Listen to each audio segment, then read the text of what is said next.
Hi, everybody. Kristi Sullivan with Sullivan Financial Planning, here to talk a little bit about home equity lines of credit and specifically kind of how to think about paying them back. On the one hand, a home equity line of credit, if you're using it for something frivolous like a cruise or I don't know, I don't say this is frivolous, but say you're paying off credit card debt, I think you want to look at it as something you would like to try to pay off as soon as reasonably possible. The interest rate is going to be higher than a conventional mortgage. And, again, if it's something like you're using it to pay off consumer debt, you don't want to think of your home equity line of credit as a free pass on buying stuff you couldn't afford in the past. You would like to get that paid off and you got that lower interest rate so that you could, pay more towards principal and get it paid off.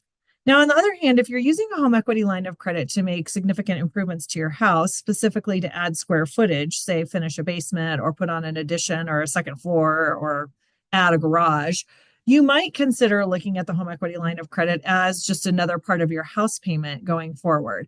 In other words, if you had bought a house with that garage or with that extra 700 square feet of finished space that now you have, your mortgage would have been bigger, the price you would have paid would have been larger.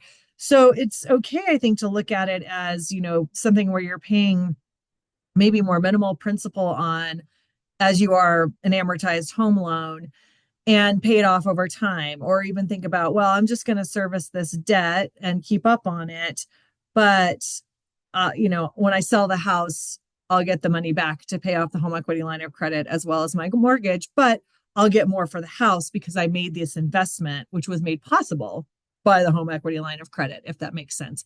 So I think it's okay in certain circumstances to think of paying off the home equity line of credit in the very long term, or maybe not until you sell the house at all. It doesn't necessarily have to be a rush like, oh, I finished my basement and I need to pay this off in 5 years. And that causes all sorts of financial stress. I don't think it has to be looked at that way. It's just an idea of how to frame work that you're doing on your house. I hope this was helpful for you, maybe in conversations with your spouse or in conversations with yourself about whether or not to make home improvements using home equity. And as always, if you have any questions and want to make an appointment, please drop me a note. Thanks. Have a great day.